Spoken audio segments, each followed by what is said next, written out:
So hey guys, welcome back to my channel. तो इस video में हम सेमेस्टर 1 का बेसिक स्टैटिस्टिक्स जो आपका जनरल इलेक्टिव कोर्स में है उसका चैप्टर नंबर 3 स्टार्ट करने वाले हैं, थ्योरी ऑफ एट्रीब्यूट्स। तो इसमें जैसा कि नाम से ही पता लग रहा है सारी थ्योरी ही थ्योरी है। आई मीन फार्मूलाज भी हैं पर थ्योरी ज़्यादा है। ठीक है, तो इसके मैंने ना नोट्स पहले से ही प्रिपेयर कर रखे हैं। ठीक है, तो जब मैं पढ़ रहा था बेसिकली ये तभी के नोट्स हैं, तो मैंने सोचा इसी पे मैं वीडियो बना दूँ फिर। ठीक है, बाकी कोई एक्स्ट्रा चीज़ें अगर मुझे बतानी होगी तो मैं आपको लिख के बता दूंगा। ठीक है, तो इससे पहले हम स्टार्ट करें तो मैं बता दूं मैंने चैप्टर 1 एंड 2 भी अपलोड कर दिया है। ठीक है, चैप्टर 1 जो आपका था इलेक्टिव स्टैटिस्टिक्स, एलिमेंट्री स्टैटिस्टिक्स, और चैप्टर 2 जो मीन मोड मीडियन पूरा था सेंट्रल टेंडेंसी वाला चैप्टर, वो पूरा अपलोड कर दिया, तो उसको जाके देख लेना। फिर हम थ्योरी ऑफ एट्रीब्यूट्स स्टार्ट करते हैं। ठीक है, चलिए तो हम शुरू करते हैं। तो एट्रीब्यूट का मतलब क्या होता है और हम इसकी थ्योरी में क्या क्या पढ़ने वाले हैं पहले ये जान लेते हैं। एट्रीब्यूट का मतलब होता है कि कोई क्वालिटी या किसी का करेक्टरिस्टिक। जैसे अब ये कैसे पता चलेगा क्या क्वालिटी। अब देखिए, चैप्टर नंबर 2 में हमने मीन मोड मीडियन करा, क्वार्टाइल डेविएशन करा, स्टैंडर्ड डेविएशन, वेरिएशन, इतना सब कुछ हम पढ़ के आ चुके हैं, राइट। तो उसमें हम कौन से डेटा के ऊपर स्टडी कर रहे थे पहले तो मुझे आप ये बताओ। तो ये आपको पता चलेगा सारा चैप्टर 1 का पार्ट है। चैप्टर 1 जो हमने एलिमेंट्री स्टैटिस्टिक्स करी है उसमें ये सारा डेटा के टाइप्स वाला एक्सप्लेन्ड है। तो उसको, ठीक है, तो छोड़ के मत जाना उसे। लोग उसे आसान चैप्टर समझते हैं और छोड़ के चले जाते हैं, पर उसमें कुछ नई बातें भी हैं। ठीक है, ओके। तो अगर हम देखें तो चैप्टर नंबर 2 पे हमारा कौन सा डेटा था, वो क्वांटिटेटिव डेटा था, तभी तो हम उस पर अप्लाई कर रहे थे ना मीन मोड मीडियन के केस। पर यहाँ पे हम अब क्वालिटेटिव डेटा की बात कर रहे हैं। ठीक है, तो यहाँ पे हम क्वालिटेटिव डेटा की बात करेंगे। तो जो क्वालिटी और करेक्टरिस्टिक होता है ना किसी भी चीज़ का, उसे हम एट्रीब्यूट कहते हैं। जैसे किसी एक पर्सन का करेक्टरिस्टिक है कि वो ड्रिंकिंग बहुत करता है, बहुत ड्रिंकिंग करता है, तो इसकी क्वालिटी है ना, करेक्टरिस्टिक है उसका। तो इसको हम एक एट्रीब्यूट दे सकते हैं। एट्रीब्यूट लेट से हम उसको ना कैपिटल लेटर से डिनोट करते हैं। ठीक है, जैसे मैंने कैपिटल ए से डिनोट कर दिया एक एट्रीब्यूट और लिख दिया कि ये पर्सन जो ड्रिंकिंग है वो कैपिटल ए से मैं डिनोट कर रहा हूँ उसे, राइट। तो उसको मैंने उसकी क्वालिटी क्या करी, एट्रीब्यूट के फॉर्म में रिप्रेजेंट कर दी। वैसे ही जैसे यहाँ पे एग्जांपल लिख रखे, देखो स्मोकिंग, ब्लाइंडनेस, हेल्थ, किसकी ज़्यादा अच्छी है किसकी बुरी है, कौन ज़्यादा सच बोल रहा है कौन झूठ बोल रहा है। तो ये अलग अलग क्या चीज़ें हैं ये? जैसे किसी का कलर हो गया, किसी का जेंडर हो गया, किसी की नेशनैलिटी हो गई, ये सारी चीज़ें हैं क्या, ये सारी की सारी चीज़ें क्वालिटीज़ या फिर कैरेक्टरिस्टिक पे आती है। ठीक है, तो इसको मैं एट्रीब्यूट में डाल सकता हूँ, रिप्रेजेंट कर सकता हूँ, और उसी की हमने थ्योरी पढ़नी है। ठीक है, तो जैसा कि यहाँ पे लिखा है, this theory deals with qualitative characteristics which are not amenable to quantitative measurement. Qualitative characteristic है, उस पर हम क्वांटिटेटिव मेजरमेंट नहीं लगा सकते कि हमने भाई let's say mean mode median apply कर दिया वेरिएशन, तो यहाँ पे नहीं हो सकता वो apply. And hence need slightly different statistical treatment from that of the variables. तो क्योंकि इसमें अब हम ये क्वांटिटेटिव वाले मेजरमेंट तो अप्लाई कर नहीं सकते, इसलिए हमें क्या करना पड़ेगा, इसको अलग ट्रीटमेंट देनी पड़ेगी, और अलग ट्रीटमेंट हम यहाँ पे थ्योरी ऑफ एट्रीब्यूट्स में पढ़ने वाले हैं। ठीक है, यहाँ तक समझ में आया? बहुत आसान चैप्टर है अगर स्टेप बाय स्टेप देखो तो। ठीक है, और अगर कोई भी चीज़ स्किप करके देखोगे कि मैं जल्दी जल्दी देख लूँ तो फिर बाद में प्रॉब्लम हो सकती है। ठीक है, तो अगर आप चाहते हो प्रॉब्लम ना हो तो एक एक चीज़ स्टेप बाय स्टेप देख लो। अभी बिल्कुल बेसिक से हमने स्टार्ट किया। ठीक है, ओके। तो चलिए आगे बढ़ते हैं।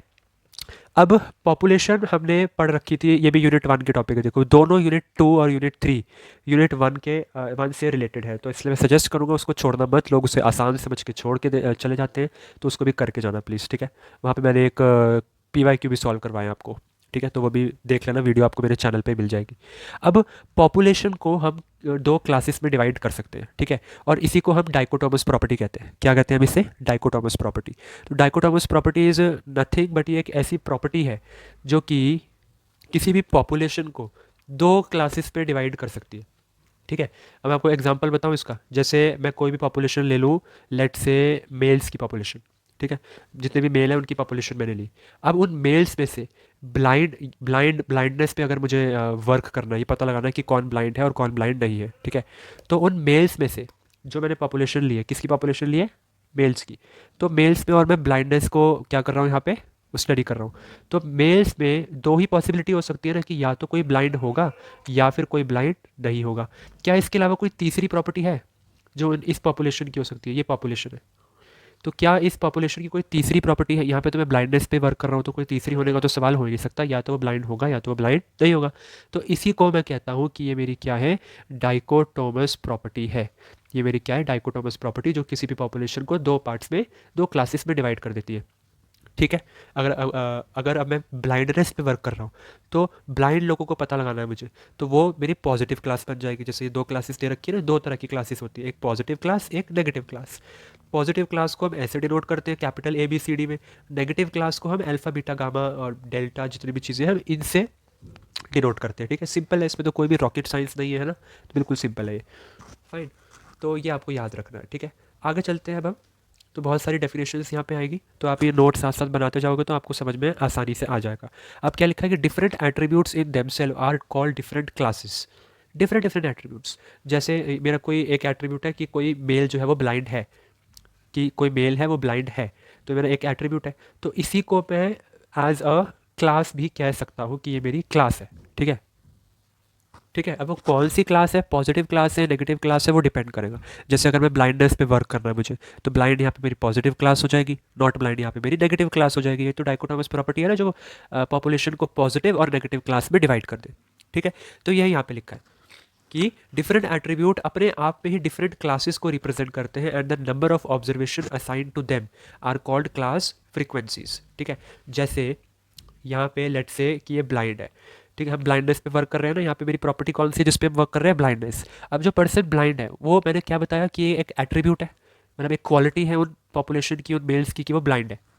अब ये एट्रीब्यूट या फिर ये क्वालिटी अपने आप में ही एक क्लास को रिप्रेजेंट कर रही है, जैसा कि यहाँ पे नोट में लिखवाया था, ये आप लिख लेना। ठीक है, तो ये अपने आप में एक क्लास को रिप्रेजेंट कर रही है। और अभी हमने देखा कि क्लासेस जो है उनको हम ऐसे लिख सकते हैं, तो मैं इसको लिख देता हूँ लेट से बी। ठीक है, पैरेंथेसिस में नहीं, मैंने इसको लिखा बस बी। ठीक है, तो अब ब्लाइंड पर्सन इस पॉपुलेशन में कितने हैं उसको डिनोट करने के लिए, मतलब वो जो नंबर ऑफ ऑब्जर्वेशन होगी ना कि ब्लाइंड पर्सन पॉपुलेशन में है, ठीक है, उसको मैंने क्लास में डाल दिया। ठीक है, पर कितने हैं, तो उसको हम कहेंगे क्लास फ्रीक्वेंसी। और क्लास फ्रीक्वेंसी अगर मैं ब्लाइंडनेस को बी से डिनोट कर रहा हूँ, तो क्लास फ्रीक्वेंसी को मैं ऐसे डिनोट करता हूँ, देखो पैरेंथेसिस के अंदर बी को। ठीक है, जैसा कि यहाँ पे नोट्स पे लिख भी रखा है। तो डिफरेंट एट्रीब्यूट डिफरेंट क्लासेस होंगे तो पढ़ लिया, और जो नंबर ऑफ ऑब्जर्वेशन असाइंड होंगे उन पे उनको हम क्लास फ्रीक्वेंसी बोल देते हैं, which are denoted by bracketing the class symbols. ठीक है, तो कोई भी क्लास सिंबल हो ABCD, उनका ब्रैकेट लगा दो। जैसे A का लगाया तो ये फ्रीक्वेंसी ऑफ A बन गया, AB का लगा दिया। अच्छा, इस AB का क्या मतलब है कि A और B दोनों क्वालिटी एक साथ जो असाइन करें। ठीक है, ऐसी पॉपुलेशन है जो A, जैसे ब्लाइंड लोगों में कौन कौन ऐसे हैं जो कोई और प्रॉपर्टी भी शो करते हैं। फॉर एग्जांपल लेट्स से कि वो स्मोकिंग करते हैं। ठीक है, तो ए मेरा यहाँ पे हो जाएगा कि वो ब्लाइंड भी है और बी मीन स्मोकिंग, तो ना ब्लाइंड स्मोकिंग दोनों वाले, ये वो वाला एक, ये अपने आप में एक क्लास बन गई। ठीक है, जैसे ये अलग क्लास थी, ये अलग क्लास थी, ये अपने आप में एक क्लास बन गई। इसका क्या मतलब होता है कि ए और बी दोनों एट्रीब्यूट्स को होल्ड करने वाले ऐसे लोग, और उनका नंबर ऑफ ऑब्जर्वेशन को हम बताने के लिए ब्रैकेटिंग कर देते हैं। इसके बी के नंबर ऑफ ऑब्जर्वेशन बताने के लिए, मतलब इस क्लास की फ्रीक्वेंसी बताने के लिए हम ब्रैकेटिंग कर देते हैं, ए की फ्रीक्वेंसी बताने के लिए हम ब्रैकेटिंग कर देते हैं। सिंपल है। ठीक है, तो चलिए हम आगे बढ़ते हैं। तो देखते हैं आगे क्या लिख रखा है। Thus in a dichotomous classification with respect to an attribute, number of class frequencies of order R is N R. मतलब ये कॉम्बिनेशन दे रखा है, देख रहे हो ये क्या दे रखा है, कॉम्बिनेशन। इसका मतलब ये होता है ना NCR, आपको सॉल्व करना आता है ना, ये n factorial by r factorial n minus r factorial. तो बेसिकली ये कॉम्बिनेशन का कॉन्सेप्ट है यहाँ पे, कि किसी भी डाइकोटोमस क्लासिफिकेशन में अगर n एट्रीब्यूट्स हैं, ठीक है, किसी भी n एट्रीब्यूट्स की हम स्टडी कर रहे हैं, और वो n एट्रीब्यूट्स का जो ऑर्डर है वो r है। आर मीन्स ऑर्डर का मतलब कि वो कितनी टाइम्स रिपीट हो रहे हैं, राइट। तो अब जो टोटल कॉम्बिनेशन बन के आएगी वो इतनी कॉम्बिनेशन बन के आएगी। ठीक है, इसका एक एग्जांपल आपको स्क्रीन पे शो हो रहा होगा, तो वहाँ पे आपको और अच्छे से क्लियर हो जाएगी ये बात कि मैं क्या कहना चाह रहा हूँ। ठीक है, तो आगे देखते हैं रिलेशन बिटवीन क्लास फ्रीक्वेंसीज। अब क्लास फ्रीक्वेंसी तो मैंने बता दिया कि हम क्या, क्लास फ्रीक्वेंसी का मतलब क्या होता है, नंबर ऑफ ऑब्जर्वेशन कितने हैं उस पर्टिकुलर क्लास में। ठीक है, और वो क्लास क्या करती है, कोई भी एक एट्रीब्यूट को या एक से ज़्यादा एट्रीब्यूट्स को वो डिनोट करती है, जैसे पीछे हमने डिस्कस किया। तो ये यहाँ पे लिखा है, all the class frequencies of various orders are not independent of each other. वो एक दूसरे के इंडिपेंडेंट नहीं होते हैं। ठीक है, तो जितनी भी क्लास फ्रीक्वेंसीज है वो एक दूसरे के इंडिपेंडेंट नहीं होंगे, and any class frequency can be expressed in terms of the class frequency of any order. तो इसको हम अच्छे से समझते हैं। अब यहाँ पे आपके फॉर्मूला स्टार्ट हो रहे हैं। ठीक है, तो इसको देखते हैं क्या कहना चाह रहा है। तो जैसे कि यहाँ पे लिखा है, ये इज इक्वल टू है n is equal to a plus alpha and that is equal to b plus beta. अब देख लो ये क्या हो रहा है यहाँ पे, अब इसको समझ लो अच्छे से। ठीक है, कोई रॉकेट साइंस नहीं है, बिल्कुल टेंशन नहीं लेनी। ठीक है, बिल्कुल अच्छे से समझेंगे इसे, ठीक है। एन का मतलब क्या होता है, देखो एन का मतलब है कि मेरी पॉपुलेशन को ये डिनोट कर रहा है। किसको डिनोट कर रहा है? Population. N means total number of observation in the population, ठीक है।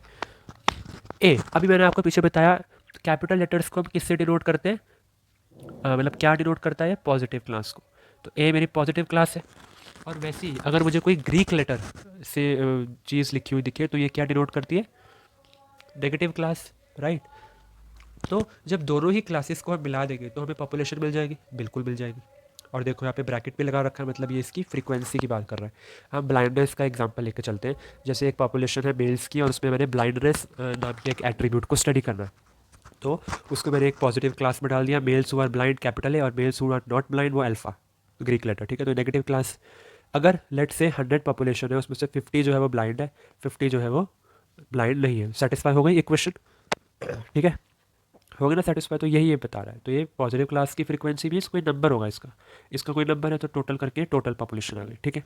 वैसे बी प्लस बीटा ये कोई और एट्रीब्यूट है, सी प्लस गामा, ठीक है। तो और कोई एट्रीब्यूट से ये डिफरेंट डिफरेंट एट्रीब्यूट्स को डिनोट कर रहे हैं, ठीक है। Okay. Also since each of these S और एल्फास कैन ईदर बी बीस और बीटास वी हैव, अब देखो इसका मतलब क्या होता है। यहाँ से आपका एक फॉर्मूला आ गया, देखो ए की frequency is equal to A B की फ्रीक्वेंसी प्लस ए बीटा की फ्रीक्वेंसी। देखो बड़ा ही लॉजिक देखो इसमें क्या है। लेट से कि मैंने आपको अभी ये दो वाले वेरिएबल्स का बताया था, मैंने आपको कि कैसे हमें इसको याद रखना है ना। मैंने एग्जांपल दिया था कि ब्लाइंडनेस में हम देखते हैं कि कौन कौन लोग ऐसे हैं जो स्मोकिंग कर रहे हैं। तो अगर ए, मैं एग्जांपल के लिए बता रहा हूँ, अगर ए मेरा है एक ऐसा क्लास जो कि ब्लाइंडनेस एट्रीब्यूट को डिनोट कर रहा है, और ये ए मतलब ब्लाइंडनेस के साथ साथ वो लोग स्मोकिंग भी कर रहे हैं, ठीक है। और यहाँ पे मतलब ब्लाइंडनेस वाले पीपल के साथ वैसे वाले लोग जो स्मोकिंग नहीं कर रहे। तो जो स्मोकिंग कर रहे हैं और जो स्मोकिंग नहीं कर रहे हैं, पर है तो वो ब्लाइंड ही है, ये भी ब्लाइंड है, ये भी ब्लाइंड, क्योंकि इसी एट्रीब्यूट को हम यहाँ स्टडी कर रहे हैं। तो इन दोनों को मिला के टोटल ब्लाइंड आ रहे हैं ना। तो ये फॉर्मूला बना है देखो, ठीक है। तो ये किसी भी क्लास और किसी भी एट्रीब्यूट के लिए बन सकता है, ठीक है। तो आप इसे याद कैसे रखोगे ये भी देख लो, वैसे तो मैंने बता दिया, सिंपल है। याद ऐसे रखोगे कि जिसकी भी फ्रीक्वेंसी हमें निकालनी है that should be here also and here also. तो यहाँ पे भी होना चाहिए, यहाँ पे भी, ठीक है। सेम जिसकी फ्रीक्वेंसी पूछी है वो पूछी है वो 2 बार आना चाहिए। और बाकी जो दूसरा वेरिएबल है उसको एक उसका पॉजिटिव केस, इसको एक उसका नेगेटिव केस, ठीक है। आसान है, ठीक है। तो वैसे ही अब देखो अल्फ़ा की फ्रीक्वेंसी पूछी है, नेगेटिव क्लास की फ्रीक्वेंसी, तो मैंने क्या कहा अल्फ़ा 2 बार आना चाहिए और इसके साथ में दूसरा वाला का एक बार पॉजिटिव एक बार नेगेटिव, मतलब alpha B plus alpha beta. अभी खुद से ट्राई करिए, चलिए आप बी की फ्रीक्वेंसी, तो बी 2 बार आना चाहिए और एक बार पॉजिटिव ए एक बार अल्फ़ा मतलब नेगेटिव क्लास। बीटा की फ्रीक्वेंसी ए बीटा प्लस अल्फ़ा बीटा। अब देखिए अब यहाँ से मेन शुरू हो रहा है। अब आप बताइए ए बी की फ्रीक्वेंसी, तो ए बी की फ्रीक्वेंसी पूछिए तो ए भी 2 बार आना चाहिए। ए भी 2 बार आ रहा है, बिल्कुल आ रहा है। अब थर्ड वेरिएबल का पॉजिटिव मतलब सी, नेगेटिव केस मीन्स गामा। अब अल्फ़ा बीटा अल्फ़ा बी पूछा है, अल्फ़ा बी है तो हाँ देखो अल्फ़ा बी, तो अल्फ़ा बी यहाँ पे भी आ रहा है यहाँ पे भी आ रहा है, साथ में सी और गामा, ठीक है। और ऐसे ही चलते चलते हमारा ये क्या बन गया कि ए की जो फ्रिक्वेंसी थी वो A B plus A B भी हो सकती है, right. And that will be equal to A B को हम क्या लिख रहे थे? ए बी को मैंने लिखा था A B C plus A B gamma, तो ए बी की जगह ये लिख दूँ A B C plus A B gamma, ठीक है। और ए बीटा को मैं क्या लिख सकता था? ए बीटा को हम लिख सकते हैं ए बीटा रिपीट होगा 2 बार और एक बार सी एक बार गामा। तो देख रहे हो ए मेरे यहाँ से फॉर्मूला निकल कर आ गया ए का। तो A is equal to A B C plus A B gamma plus ये क्या था ए बीटा सी, है ना, ए बीटा सी प्लस ये क्या है ए बीटा गामा। देख रहे हो मतलब क्या ही है ये, है ना, ठीक है। तो कोई आपके वेरिएंस स्टैंडर्ड डेविएशन जैसे बड़े बड़े फार्मूलाज यहाँ पे नहीं है, देख रहे हो, बिल्कुल सिंपल फार्मूला है और बिल्कुल लॉजिक के बेस पे लग बन रहे हैं ना, ठीक है। हम डिराइव कर रहे हैं फार्मूलाज को, हम लिटरली, राइट। तो ठीक है, तो इसे याद रखना, ठीक है। तो इस ए को हम यहाँ पे रिप्लेस भी कर सकते हैं, देख रहे हो। तो इस ए की फ्रीक्वेंसी की जगह बी की फ्रीक्वेंसी आएगी, तो भी आप लिख लोगे ना, इसे फार्मूलाज बना लोगे। चलिए मैं आपको ये कमेंट बॉक्स में बताना, चलो होमवर्क देता हूँ। कमेंट बॉक्स में बताना कि अब बी का फार्मूला कैसे बनेगा, ठीक है। ये तो ए का बनाया, अब बी का बताना, ठीक है। बताओगे ना, बिल्कुल। चलो बी का भी मत बताना, वैसे करो थोड़ा डिफिकल्ट दे देते हैं। अब बीटा का बताना, तो बीटा का फार्मूला आपने बताना है कि हम इसी तरीके से कैसे बना सकते हैं, ठीक है। तो चलिए अब हम आगे चलते हैं, ठीक है। तो अब देखते हैं आगे क्या थ्योरी आप बढ़ रही है। देखो थ्योरी सारी है ना, और फार्मूलाज तो थ्योरी से डिराइव हो रहे हैं, ठीक है। देखो the classes of highest order are called the ultimate classes, ठीक है। And their frequency the ultimate class frequencies. Highest order की क्लास मतलब कि जैसे दे रखा है कि किसी को हमने दो चीज़ों पे किया कि लेट से ए मेरी कोई क्लास है और बी कोई क्लास है। ए डिनोट कर रही है कि किन किन लोगों को मैंगो पसंद है, किन किन लोगों को मैंगो पसंद नहीं है। वो कौन डिनोट करेगा? अल्फ़ा। वैसे ही बी मेरा डिनोट कर रहा है कि किन किन लोगों को स्ट्रॉबेरी पसंद है और किन किन लोगों को स्ट्रॉबेरी पसंद नहीं है, तो वो बीटा। तो ये बी है, मतलब यहाँ पे क्या आएगा? बी की फ्रीक्वेंसी, यहाँ पे बीटा की, यहाँ पे ए की फ्रीक्वेंसी, यहाँ पे अल्फ़ा की। अब इसके कहने का मतलब है class of the highest order, मतलब ये मैंने क्या बताया था पीछे नोट्स में, हमने लिखा था कि different different attributes are themselves denote different different classes. तो ये एक क्लास है, ये एक क्लास है, ये भी एक क्लास है, ये भी एक क्लास है, ठीक है। क्लास की फ्रीक्वेंसी है ऑल दो, क्योंकि हमने यहाँ पे ब्रैकेट लगा दिए। तो कहने का मतलब है कि मेरी यहाँ पे क्लास कौन कौन सी है? ए बी अल्फ़ा बीटा, ये चार क्लासेस हैं और ये ब्रैकेट लगा दो तो उनकी फ्रीक्वेंसीज है। अब इन सब में से जिसका भी ऑर्डर ज़्यादा होगा, मतलब जिसमें सबसे ज़्यादा वैल्यू आने वाली है, उसको मैं अल्टीमेट क्लास बोलूँगा। और जिसका भी फ्रीक्वेंसी सबसे ज़्यादा होगी, यहाँ पे जिसकी वैल्यू ज़्यादा आएगी, तो उसको मैं अल्टीमेट क्लास फ्रीक्वेंसी बोलूँगा, ठीक है। यहाँ पे देखो मैंने अपने आप को रिमाइंडर दिलाने के लिए ये चीज़ लिख भी रखी है कि मुझे आपको ये बताना है डिफरेंस बिटवीन अल्टीमेट फ्रीक्वेंसी और ultimate class frequency. Ultimate class frequency समझ में आ गया? क्या समझ में आया? कि जो अल्टीमेट क्लास होगी, मतलब जिसका सबसे ज़्यादा ऑर्डर है, ये आपको स्क्रीन पे नज़र आ रहा होगा। देखो स्क्रीन पे आपको नज़र आ रहा होगा, मैंने कहीं से एग्जांपल ढूंढ के आपके लिए अटैच किया है, जिससे आपको बिल्कुल क्रिस्टल क्लियर हो जाएगा, ठीक है। और तो उनकी फ्रीक्वेंसीज़ को हम क्या कहेंगे? अल्टीमेट क्लास फ्रीक्वेंसी कहेंगे, ठीक है। अभी अल्टीमेट फ्रीक्वेंसी अभी बताता हूँ मैं क्या होते हैं, अभी आगे आएगा वो, ठीक है।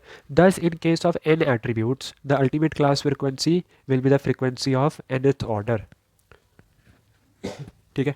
क्लियर है? अगर मैं 5 एट्रीब्यूट्स मुझे दे रखे हैं, तो 5 एट्रीब्यूट्स में कोई एक ही अल्टीमेट क्लास होगी, और जो अल्टीमेट क्लास की फ्रीक्वेंसी होगी वही अल्टीमेट क्लास फ्रीक्वेंसी होगी। जो उसका ऑर्डर होगा उसी ऑर्डर का फ्रीक्वेंसी आएगी। बिल्कुल सिंपल बात है। चलो अब ये देखो अल्टीमेट फ्रीक्वेंसी भी समझा देते हैं। द क्लास फ्रीक्वेंसी, ये देखो तीन वेरिएबल के लिए डिफरेंट डिफरेंट देख रहे हो, मतलब इसका ना हमें क्या बना रहे हैं हम यहाँ पे? डिफरेंट डिफरेंट अरेंजमेंट्स कर रहे हैं, ठीक है। तीन वेरिएबल है ना, ए बी सी, और उसी को अल्फा बीटा और ये गामा, तो इनके डिफरेंट डिफरेंट अरेंजमेंट्स कर रहे हैं। तो बेसिकली बन क्या जाएगा? तीन वेरिएबल है ना, तो टोटल अरेंजमेंट्स कितनी आ जाएगी? ये पूरा मैथमेटिक्स ही है, राइट। तो 2 की पावर 3 आ जाएगी। और 2 की पावर 3 कितना होता है? 2 × 2 × 2 which is 8।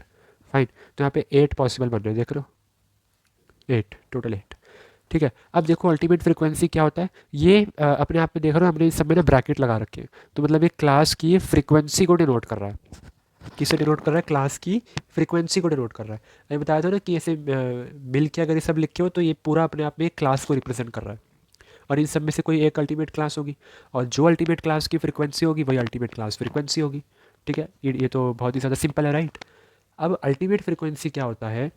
Ultimate frequency means जो मतलब इंटायर पॉपुलेशन है, तो अल्टीमेट फ्रीक्वेंसी बताओ ना कि अल्टीमेट कौन है ना। ठीक है, तो अल्टीमेट कौन है मतलब वो बताओ, राइट।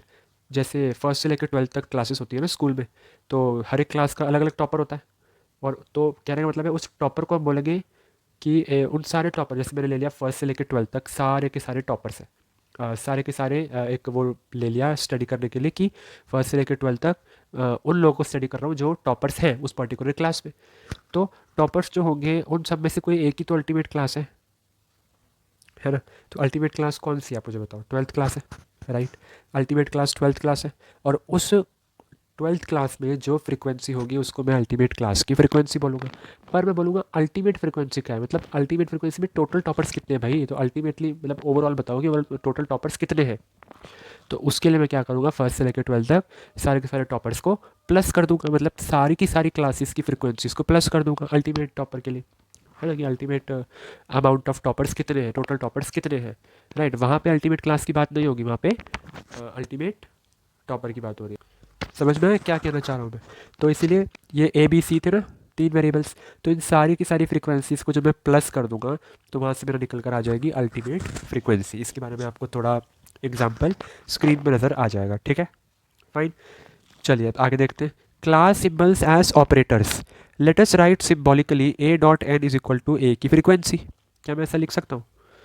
बताइए ज़रा, क्या मैं ऐसे लिख सकता हूँ? तो ये फार्मूला बेसिकली आपको स्क्रीन पे नज़र आ रहा होगा, देख रहे हो कि कैसे बना है ये फार्मूला। तो किसी की भी फ्रीक्वेंसी मुझे बतानी है कि ए कितनी बार कि ए मेरी कोई क्लास है, उसकी फ्रीक्वेंसी मतलब उसमें नंबर ऑफ ऑब्जर्वेशन कितने हैं, तो उसको मैं डिनोट कर रहा हूँ। ये सिंबल है सिर्फ, ठीक है। ये कोई फार्मूला नहीं है, आप समझिए, ठीक है।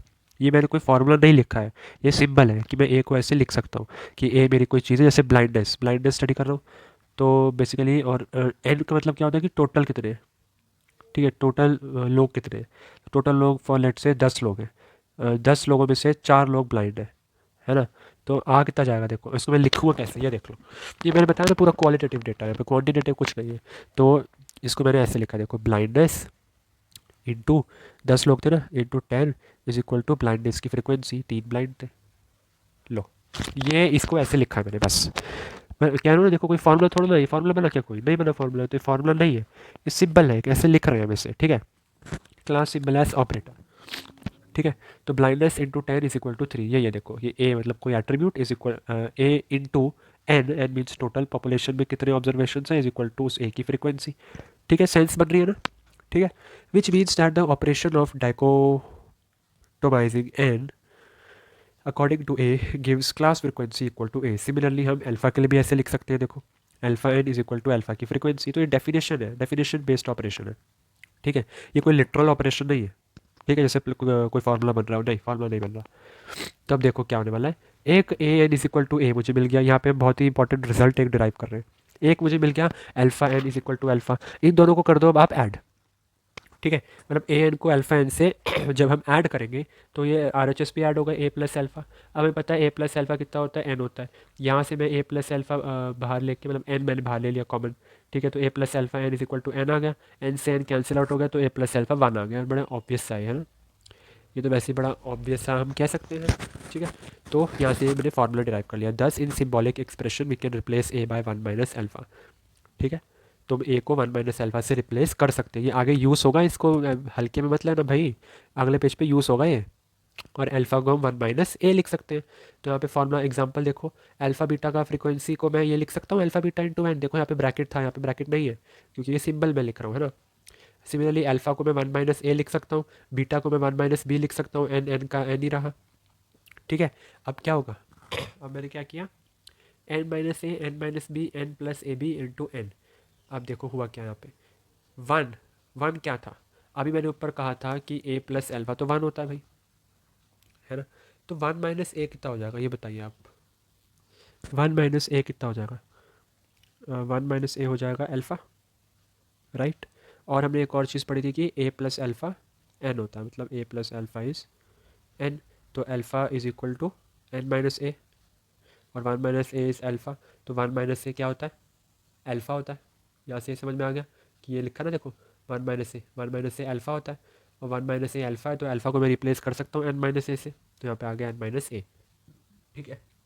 वैसे ही 1 - बी की जगह n - बी, और n प्लस ए बी कहाँ से आ गया है, ये आपको पता होना चाहिए। ए बी का मतलब क्या होता है, यहाँ पे बोला गया कि अल्फ़ा बीटा की फ्रीक्वेंसी। अब इसको मैं कैसे डिनोट करूँगा, तो मैं इसको लिख सकता हूँ अल्फ़ा बीटा इंटू एन, और यहाँ पे अल्फ़ा की डेफिनेशन हमें पता है कितनी होती है, 1 - ए, राइट। बीटा की डेफिनेशन हमें पता है कितनी होती है, 1 - बी, ठीक है, और साथ में एन लिखा है। फिर अब देखो यहाँ पे क्या हुआ, जब आप ये सारे ब्रैकेट खोलोगे तो ये वाली इक्वेशन बनेगी, तो इसको मैं ये लिख सकता हूँ, ठीक है, इंटू एन यहीं पे रहा, और यहाँ पे मैं इसको जब एक्सपैंड करूँगा तो ये फाइनल फार्मूला मेरे पास बन के आ जाएगा, ठीक है। फार्मूला नहीं है, सॉरी, हाँ मतलब फार्मूला हम कह सकते हैं, ठीक है। तो अल्फ़ा बीटा की frequency is equal to n - A की फ्रीक्वेंसी प्लस बी की फ्रीक्वेंसी प्लस ए बी की फ्रीक्वेंसी, ठीक है। तो एक तरह से फार्मूला ही हो गया यहाँ, ठीक है, फाइन। तो चलिए अब अगला पेज पे चलते हैं। सिमिलरली अब एक इसका फार्मूला डिराइव करते हैं अल्फ़ा बीटा गामा की फ्रीक्वेंसी का। अब मुझे पता है कि मैं किसी की भी फ्रीक्वेंसी मुझे निकालनी हो तो उसको मैं as a class into N लिख देता हूँ, राइट। मैंने अभी पीछे ब्लाइंडनेस का एग्जांपल दिया था ना, कि जैसे ब्लाइंडनेस 10 लोगों में कितने लोग ब्लाइंड है पता लगाना है, तो ब्लाइंडनेस इंटू 10 इज़ 3, मतलब 10 लोगों में से जो ब्लाइंड लोग हैं वो उनकी फ्रीक्वेंसी 3 है, तो ये मतलब होता है इसका, ठीक है। तो यहाँ पे मैं इसको ये लिख सकता हूँ, अल्फ़ा को मैंने ये लिख दिया, बीटा को मैंने ये लिख दिया, गामा को मैंने ये लिख दिया, एन यहीं पे रहा। फिर से क्या करेंगे, एन को अंदर जब लेके जाएंगे तो सबके साथ मल्टीप्लाई हो गया, एक्सपैंड करेंगे तो फाइनल फार्मूला मेरे पास ये निकल कर आ जाएगा। तो अब इसको याद करने की नीड एक तरह से नहीं ही है आपको, पर अगर कर लोगे तो ठीक है, नहीं तो डिराइव भी आसानी से हो ही जाएगा ये, राइट, ठीक है। चलिए तो अब अपने बहुत ही इंपॉर्टेंट टॉपिक पे आते हैं, इंडिपेंडेंस ऑफ एट्रीब्यूट्स। तो two attributes A and B are set to be independent if there exist no relationship of any kind between them. उन दोनों के बीच में कोई भी रिलेशनशिप नहीं होना चाहिए, ठीक है। ठीक है, जैसे कि आपको एग्जांपल स्क्रीन पे नज़र आ रहा होगा आपके, ठीक है।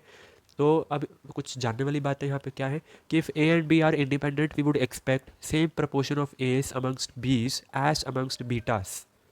ठीक है, तो अगर कोई भी दो क्लासेस मेरी इंडिपेंडेंट होंगी या फिर दो एट्रीब्यूट्स मेरे इंडिपेंडेंट होंगे तो ये चीज़ ट्रू होनी चाहिए। इसका क्या मतलब है कि ए बी बाय बी की frequency is equal to A beta by beta की फ्रीक्वेंसी। ये चीज़ ट्रू होनी चाहिए अगर मेरे पास दो एट्रीब्यूट इंडिपेंडेंट है तो। और सेम चीज़ बी के साथ भी हम कह सकते हैं, जैसे यहाँ पे ए बी लिया था तो यहाँ पे अब तो B A by A is equal to B alpha by alpha. तो ये चीज़ें यहाँ पे इक्वल होनी चाहिए, ये लिखा ना, इन दोनों स्टेटमेंट का यही मतलब है। फॉर एग्जाम्पल एक और देख लेते हैं, इंसेनिटी और and deafness are independent, proportion of insane people among deaf and non deaf must be same. Insanity और डेफनेस ये इंडिपेंडेंट एट्रीब्यूट्स है दोनों। ज़रूरी नहीं है कि जो डेफ है वो इंसेन भी होगा और जो इंसेन है वो डेफ होगा, ज़रूरी तो नहीं है, राइट। तो ये इंडिपेंडेंट है, ठीक है। अब इंडिपेंडेंस का क्राइटेरिया क्या होता है, if A and B are independent then मेरे पास ये चीज़ ट्रू होनी चाहिए, ये भी मैंने पीछे बता दिया था, ठीक है। यहाँ पे मैं क्या करूँगा, दोनों तरफ नेगेटिव साइन लेके वन लिया, अभी मेरे पास अल्फ़ा बन जाएगा, ये इसकी डेफिनेशन है, ठीक है, कि जब भी one minus A B by B होगा तो वो अल्फ़ा बी बाई बी के इक्वल हो जाएगा, ठीक है। यहाँ पे कोई एलसीएम वगैरह हमने नहीं लिया है तो कंफ्यूज मत होना आप, ये डेफिनेशन है कि A B by B basically, यहाँ पे देखो मैं समझाता हूँ आपको, ये अच्छे से आ जाएगा। ए बी बाई बी इनकी frequency plus alpha B by B is equal to one होता है, ठीक है, इनका सम वन होता है। और ये क्वाइट ऑब्वियस भी है, अगर आप देखो तो वन ही आना चाहिए, क्यों, क्योंकि ए और अल्फ़ा के साथ जो एसोसिएटेड चीज़ें हैं जो लिखी है तो इन सबको टोटल करके वन ही आएगा। और आप देख रहे हैं ये फ्रैक्शन भी है, ठीक है, ये वाली डेफिनेशन हमने पीछे भी करी भी थी, है ना, आई गेस करी थी। तो ये डेफिनेशन से आया, कोई एलसीएम वगैरह लेके और कोई जादू यहाँ पे नहीं हुआ है, ठीक है, तो ये डेफिनेशन से आया इसकी। Similarly A B by A इक्वल होगा अल्फ़ा बी बाई अल्फ़ा के, ठीक है। तो यहाँ पे भी सेम चीज़ करिए और हम इस कंक्लूजन तक पहुँचे। फाइन है, ईजी है, ठीक है ना। तो अब हम देख लेते हैं, अब हमने इंडिपेंडेंट तो देख लिया कि कैसे दो एट्रीब्यूट्स एक दूसरे पे डिपेंड नहीं करेंगे, वो इंडिपेंडेंट रहेंगे। पर क्या हो अगर वो डिपेंड करे, तो ऐसे केस में हम कहते हैं कि एट्रीब्यूट्स का एसोसिएशन हो रहा है। क्या हो रहा है, एसोसिएशन, तो एसोसिएशन ऑफ एट्रीब्यूट्स। तो अब देख लेते हैं association of attributes. Two attributes A and B are set to be associated अगर वो इंडिपेंडेंट नहीं है, या फिर but are related in some way और the other they are set to be. तो दो तरह के एसोसिएशन होती है, एक पॉजिटिवली एसोसिएटेड कि ए बी जो है वो ए बी की जो फ्रीक्वेंसी है वो उनके इंडिविजुअल फ्रीक्वेंसी से बड़ी आ जाए, ठीक है, और ए बी की फ्रीक्वेंसी उनकी इंडिविजुअल फ्रीक्वेंसी से अगर छोटी आ जाए तो वो नेगेटिवली एसोसिएटेड होता है, ठीक है। इसका एक बहुत ही अच्छा एग्जांपल आपको अपनी स्क्रीन पर नज़र आ रहा होगा। फॉर एग्जांपल अगर मैं पॉजिटिवली एसोसिएटेड, अगर आपको स्क्रीन पर नज़र आ रहा होगा, ठीक है, नहीं तो मैं एक्सप्लेन कर देता हूँ। हेल्थ एंड हाइजीन, तो अगर हमारी हाइजीन अच्छी रहेगी तो हेल्थ भी ऑब्वियसली इंप्रूव होगी, और वैसे ही अगर हमारी हाइजीन अच्छी नहीं रहेगी तो हेल्थ इंप्रूव नहीं होगी, राइट। तो पॉजिटिवली एसोसिएशन है।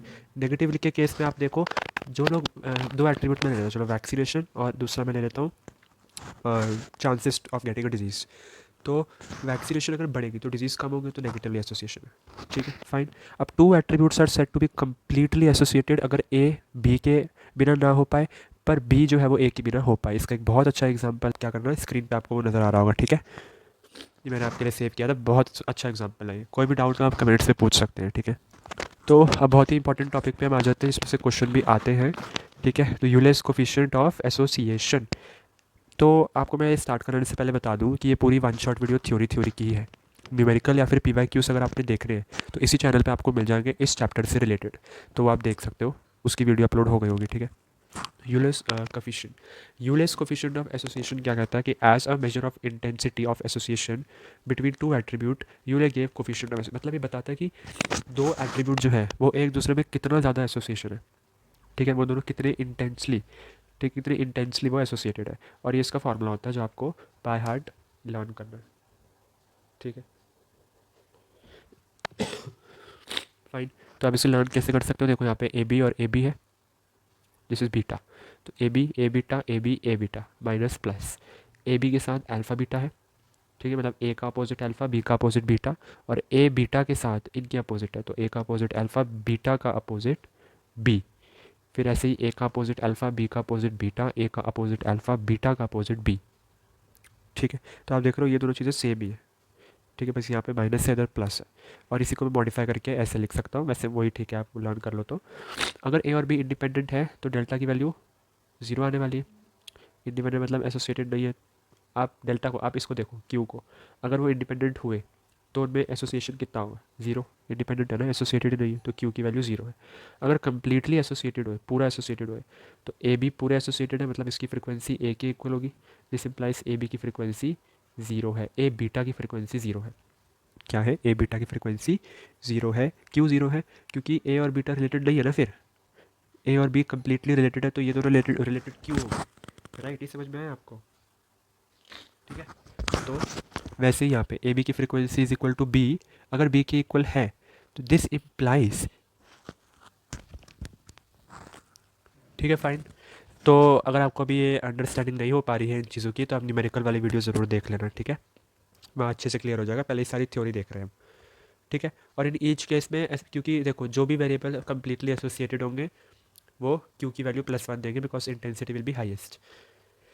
If A and B are in complete dissociation, तो मतलब वो एसोसिएट नहीं कर रहे हैं, मतलब इंडिपेंडेंट है, तो इसकी वैल्यू इंडिपेंडेंट है तो उनकी वैल्यू जीरो आती है। सॉरी, यहाँ पे इंडिपेंडेंट नहीं है, यहाँ पे वो डिसोसिएट कर रहे हैं एक दूसरे से, मतलब नेगेटिव में जा रहे हैं, तो यहाँ पे क्यू की वैल्यू -1 होती है। हेंस हमने डिराइव किया कि क्यू 1 और -1 के बीच में आता है। ये रेंज पूछ लेते हैं, एग्जाम में आ रखी है, ठीक है। तो चलिए इसका लास्ट टॉपिक पढ़ लेते हैं, कोफिशिएंट ऑफ कॉलिगेशन।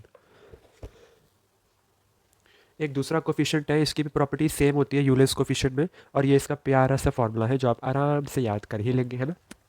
हाँ जी, तो ये पूरा न्यूमिनेटर है, ये वाली टर्म ब्रैकेट लगाया देखो, और डिवाइडेड बाय ये पूरा डिनोमिनेटर है।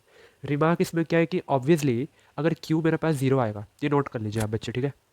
तो वाई की वैल्यू कितनी आ जाएगी, अगर क्यू मेरे पास जीरो है, क्यू मेरे पास जीरो है, इसका मतलब क्या है कि Y will be this thing, ये वाली वैल्यू 1 और ये भी 1 आ जाएगी, मतलब इस पूरी चीज़ की वैल्यू 1 आ जाएगी, क्योंकि क्यू जीरो है। तो यहाँ से मैं कह दूंगा कि वाई भी जीरो है। अगर क्यू -1 है तो वाई भी -1 है, क्यू +1 है तो वाई भी +1 है, और कन्वर्स पीस का ट्रू है, ठीक है।